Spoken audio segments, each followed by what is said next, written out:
Conexão CNN. Conexão CNN encontra a Thaís Arbex. Bom dia, Thaís. Bom dia, Nonato. Bom dia, Yuri. Bom dia, Leandro. E bom dia a todos. Leandro Rezende conosco também. Tudo bem, Leandro? Bom dia para você. Oi, Nonato. Tudo bem? Bom dia para você. Bom dia para todos os nossos colegas e ouvintes. Bom dia, Yuri Pita. Olá, Nonato, Thaís, Leandro. Bom dia aos ouvintes. Pois é, senhores, a gente teve como destaque aí nas últimas horas o Supremo barrando a possibilidade de os atuais presidentes da Câmara, Rodrigo Maia, e do presidente do Senado, Davi Alcolumbre, disputarem a reeleição na mesma legislatura. Queria ouvir a tua avaliação, a tua análise primeiro, Yuri Pita, a respeito dessa decisão do Supremo, que agora deixa de fora tanto o Rodrigo Maia quanto o Davi Alcolumbre da próxima eleição. Pois é, Nonato, prevaleceu no fim do julgamento essa leitura mais literal da Constituição, deixando claro o que está escrito na Constituição, que no meio da legislatura, ou seja, que é vedada a recondução para uma eleição subsequente de quem já ocupa cargo de comando, seja na Câmara, seja no Senado. Na prática, nem Davi Alcolumbre nem Rodrigo Maia podem ser candidatos agora em fevereiro de 2021 ao cargo que eles já ocupam.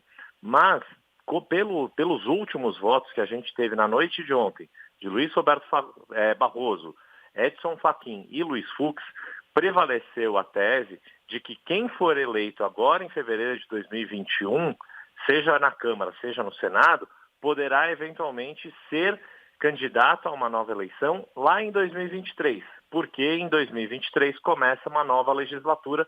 Foi esse o cenário aí que prevaleceu no voto dos 11 ministros, numa votação que mudou bastante desde o início, na madrugada de sexta-feira, acabou se concluindo quase na madrugada de domingo para segunda-feira. Lembrando que esse julgamento vem de uma ação do PTB, né, tratando desse assunto que começou, como bem descreveu o Yuri, na sexta-feira, dia 4, se estendendo para o fim de semana. Ô, Leandro, como é que você acompanhou, como é que você avaliou essa decisão do STF? Olha, Nonato, eu acho que o interessante é pensar nessa decisão olhando um pouco para frente, né? Como é que fica o jogo em Brasília a partir de agora. E eu acho aí que tem pelo menos 2 derrotados e um minimamente vencedor. Os 2 derrotados eu acho que é o DEM, partido do presidente da Câmara e também do Senado, Davi Alcolumbre, e aí, porque o DEM comanda, né, atualmente a Câmara e o Senado, e é difícil de imaginar que na eleição do ano que vem, com o número reduzido de deputados que tem, e também só com 5 dos 81 senadores, o DEM consiga aí emplacar de novo a presidência da Câmara e do Senado. Rodrigo Maia também sai um pouco derrotado, né? O Planalto acompanhou muito essa votação no Supremo Tribunal Federal, porque o Planalto tem interesse de emplacar um nome mais alinhado ali ao presidente Jair Bolsonaro. Então, se alguém saiu vencedor nessa história, desse julgamento do Supremo Tribunal Federal, foi o Planalto, que tem aí a expectativa de emplacar o deputado Arthur Lira, do PP, como um nome ali para presidir a Câmara dos Deputados. E aí, por que eu estou tentando jogar um pouco para frente, né, desse julgamento? Porque é difícil também de imaginar que agora, faltando aí alguns dias só para o término do ano legislativo, né, os deputados e os senadores entram de férias no dia 23, é difícil de imaginar que alguma coisa séria vai ser efetivamente votada, como a reforma tributária, por exemplo. Isso deve ficar mesmo para 2021. E aí, em 2021, com outro jogo político, outros atores ali com poder, né, Rodrigo Maia, em tese, um pouco mais enfraquecido, sem a presidência da Câmara dos Deputados, e aí sim, acho que é até um cenário de um novo governo Bolsonaro começando a partir desse julgamento do Supremo, Nonato. É por aí, Thaís Arbex, qual é a tua impressão a partir dessa decisão do STF, hein? Pois é, Nonato, 2 coisas importantes. 2 votos determinantes para esse julgamento mudar foram uma virada de uma hora, mais precisamente o do presidente do Supremo, Luiz Fux, e também o do ministro Luiz Roberto Barroso.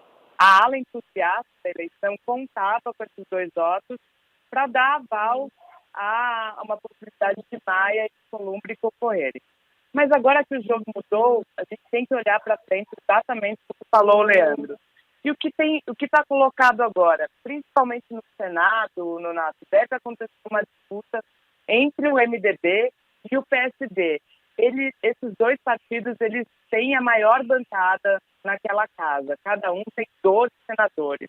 Então, há uma expectativa de que a disputa, haja uma pré-disputa ali pelo candidato que vai tentar se eleger na esteira de Davi Alcolumbre. Porque havia um caminho para que nessa segunda-feira Alcolumbre fizesse já recolhesse assinaturas dos pares, ele contava com pelo menos 60 pares para declarar apoio a ele. Agora todo esse jogo mudou. E mais, além disso, a gente tem que olhar para a Câmara, que é como se começasse o jogo do zero, Nonato. Pois é, esse é um ponto que eu quero explorar um pouco mais com o Yuri e com vocês também. Como é que começa esse jogo daqui para frente? Por outro lado, eu vi uma entrevista do Nelson Jobim, a própria CNN, ele dizendo o seguinte, que esse tema não era nem para ter sido levado ao Supremo, quando ele destaca o parágrafo 4º do artigo 57, que diz que cada uma das casas reunir-se-á em sessões preparatórias no primeiro ano de legislatura para a posse e eleição das respectivas mesas para mandatos de 2 anos, vedando a recondução para o mesmo cargo na eleição imediatamente subsequente. Aí ele dizia, esse tema não era nem para ter chegado até o Supremo, porque a Constituição já é muito clara em vedá-lo. Porém, o que a gente viu foi uma decisão muito apertada no Supremo, né, Yuri? Diante de um assunto que parece muito claro na nossa Constituição. Agora, pegando desse ponto da Thaís, Yuri, o que é que vem por aí? À medida em que a gente tem vários nomes para a Câmara circulando, há pouco eu conversava aqui com o Igor Gadelha também, e aí eu queria saber de vocês se vocês têm algo nesse sentido, ou se imaginam que será assim também, que no Senado também alguns partidos já começam a imaginar um candidato, o próprio MDB seria um desses partidos também se movimentando por lá. Como é que fica o jogo daqui para frente? E aí, Yuri, acho que não dá muito tempo de discutir propostas ou votação de tributária nesse final, o restinho de ano não, né? É verdade, Nonato. É a velha piada de Brasília que o café vai esfriando à medida que vai terminando o mandato do presidente da República, mas também de quem tem poder nas mãos. E é isso que a gente tende a perceber agora, que tanto Davi Alcolumbre quanto o Rodrigo Maia não têm a possibilidade de serem candidatos à reeleição. Eles preservam o seu poder político, o seu capital político de certa forma, embora o desgaste de Rodrigo Maia seja até maior, porque ele teve um enfrentamento principalmente com o governo. No caso do Davi Alcolumbre, ele não fez esse enfrentamento de forma explícita, e ao contrário, o que a gente ouvia de muitos senadores é que muitos deles interessados, caso a decisão do Supremo fosse no caminho que tomou, em contar posteriormente com o apoio de Davi Alcolumbre, que, como a Thaís Arbex disse, detém ainda muito prestígio na casa e somava ali mais de 50, até por volta de 60 votos favoráveis à sua reeleição, se o Supremo assim o permitisse. Então, o que a gente vai perceber no MDB? Uma disputa entre alguns dos seus senadores, e aí vale lembrar que o MDB tem tanto o líder do governo no Senado, Fernando Bezerra Coelho, quanto o líder do governo no Congresso, senador Eduardo Gomes, e eles também estão aí com seus nomes em circulação, assim como o do líder do partido, o senador Eduardo Braga. PSD também tem alguns nomes importantes, como Antônio Anastasia, Otto Alencar, que podem eventualmente também se colocar no jogo. O senador Otto Alencar até fez isso de forma pública para veículos de imprensa da Bahia na semana passada. Na Câmara, a grande questão é para quem que o Rodrigo Maia vai despejar o seu capital político, em quem que ele vai apoiar dentro daquele grupo que tem Baleia Rossi do MDB, Marcos Pereira do Republicanos, Elmar Nascimento do DEM, vou pedir ajuda para a Thaís Arbex para ver se eu não estou esquecendo ninguém, que é bastante grande o grupo. Tem até o Marcelo Ramos do PL de Amazonas. Marcos Pereira. Marcos Pereira eu falei. Marcos Pereira. Exato, enfim, tem bastante gente ali que estava circulando em torno de Rodrigo Maia, esperando que ele desse o apoio para um desses nomes. E da parte do governo, está explícito que Arthur Lira é o deputado que o presidente Jair Bolsonaro quer ver eleito como presidente da Câmara, e agora esse jogo vai começar dessa forma, não só entre partidos, mas principalmente com o governo tendo um peso muito forte nessa deliberação que senadores e deputados vão ter em fevereiro do ano que vem. Pois é, Thaís, e diante disso, a gente vai ter uma disputa mais acirrada, né? Um enfrentamento, eu imagino que um pouco mais conturbado com esses nomes todos, né? Porque se a gente tivesse a possibilidade de recondução, eu imagino que a coisa fosse um pouco mais, eu não diria que tranquila, mas numa sequência um pouco mais normalizada, à medida em que você já teria o Alcolumbre e o Maia já no posto e aqueles que o apoiam estariam com eles. Quando você tem essa possibilidade de alguém se candidatar, vários nomes vão surgir e a disputa vai ficar mais acirrada, não? Sim, lembrei aqui, Yuri, também tinha o Elmar Nascimento nesse grupo, que é do próprio DEM. Isso, verdade. Mas agora... polêmica. Desculpa. Exatamente, imagina. Mas agora, com essa mudança de jogo, surge um sétimo nome, Nonato. Qual é? Tem muita gente falando aqui em Brasília da possibilidade do DEM lançar o Fernando Filho, que é filho do Fernando Bezerra. Embora o Fernando Bezerra seja do MDB, o Fernando Filho é do DEM. E ele surge como uma possível aposta. Num outro movimento também surge a possibilidade do próprio Aguinaldo Ribeiro, que é do PT, o mesmo partido que o Lira, de sair do partido e se filiar a um outro partido para sair o candidato do Maia. Enfim, 7 de dezembro e o jogo só começando, Nonato. Pois é, ô Leandro, vamos entrar janeiro com esse cenário e, de novo, já tivemos aí uma paralisação de votações importantes por causa da pandemia, por causa dessa indefinição também, por causa dos atritos entre a base do governo e ainda o legislativo. Pelo visto, isso vai se arrastar para o começo do ano que vem, Leandro. Não, isso sem dúvida, Nonato. E aí eu queria trazer um outro ponto para essa discussão, até para o nosso ouvinte entender por que é tão importante, por que tanta gente quer a presidência da Câmara, a presidência do Senado.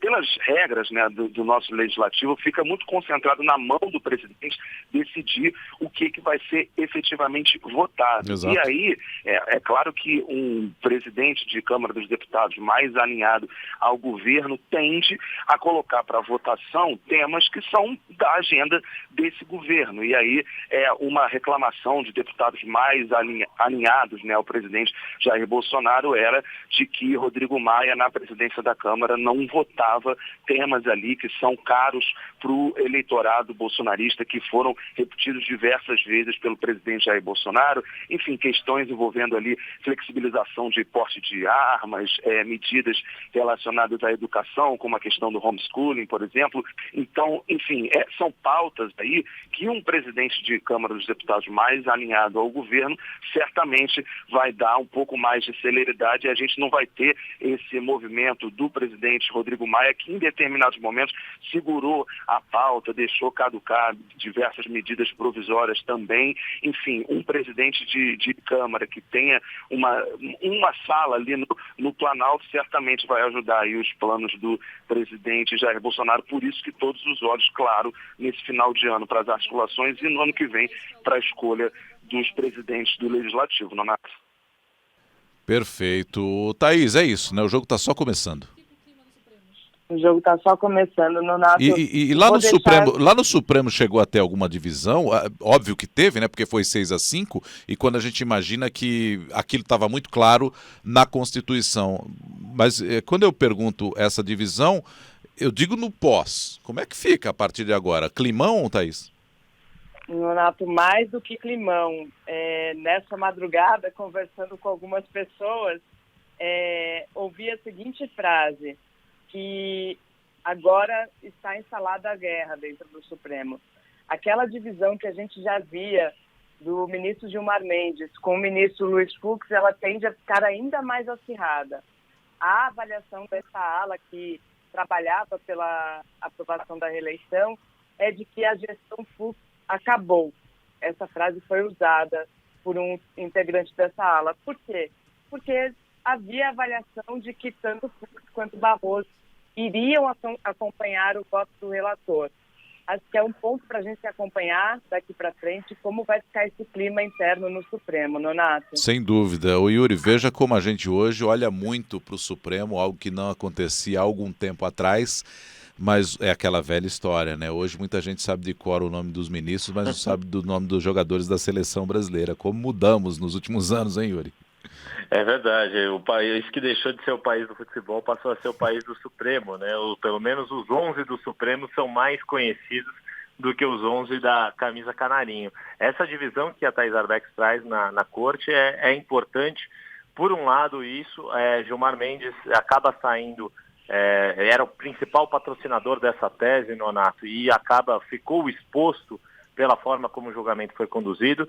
E Luiz Fux, por outro lado, se cedesse a essa tese de Gilmar Mendes, acabaria ele encolhendo por si próprio o seu mandato à frente da presidência do Supremo. Então essa disputa de poder já se previa que ela pautaria esses 2 anos de gestão Fux.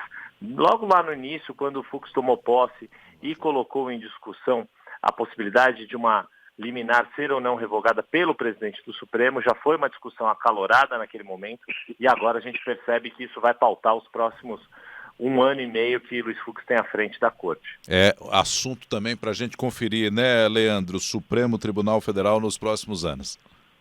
Essa questão, né, de a gente saber mais os nomes dos ministros do Supremo do que da seleção brasileira é um processo, né, de que já vem ali, desde pelo menos o julgamento do Mensalão, que todo o Brasil acompanhou aquilo ali, em meados de 2011, 2012, de lá para cá, o Supremo se inseriu muito mais na vida pública, né, na vida cotidiana das pessoas, e agora, nesse caso, inclusive, uma crítica que também sempre se faz, que seria do Supremo querendo interferir demais nas outras esferas de poder, nesse caso agora, no Legislativo. Você tem ali, são 2 alas bem claras, né, uma ala do ministro Gilmar Mendes, ali de ministros mais próximos a ele, e uma outra ala ali de ministros mais ligados ao ministro Luiz Roberto Barroso, que são alas que se enfrentam em diversos temas. É claro que o Supremo Tribunal Federal, como guardião da Constituição, tem essa frase do Nelson Jobim, que foi ex-presidente do Supremo, dizendo que esse tema da discussão de reeleição na Câmara e no Senado, ele ficou perplexo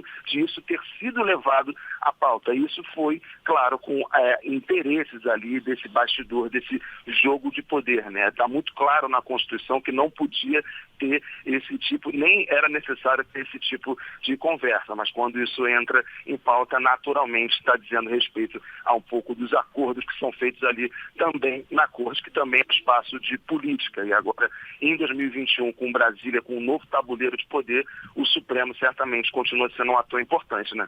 Sem dúvida. Nosso ouvinte Jefferson Gazzoni dizendo lá, que bom que evoluímos então, sabendo o nome dos ministros da Corte. Obrigado, viu, Leandro? Até amanhã. Valeu, Nonato. Até amanhã. Bom dia para você. Boa semana para todos. Bom dia, Thais Arbex. Bom dia, Nonato. Bom dia para todos. Valeu, Yuri. Até amanhã. Obrigado, Nonato. Uma boa semana a todo mundo. Conexão CNN, hoje discutindo a decisão do Supremo Tribunal Federal, que você já acompanhou aqui na nossa programação, barrando a reeleição de Rodrigo Maia e Davi Alcolumbre para um outro mandato nas presidências de Câmara e Senado.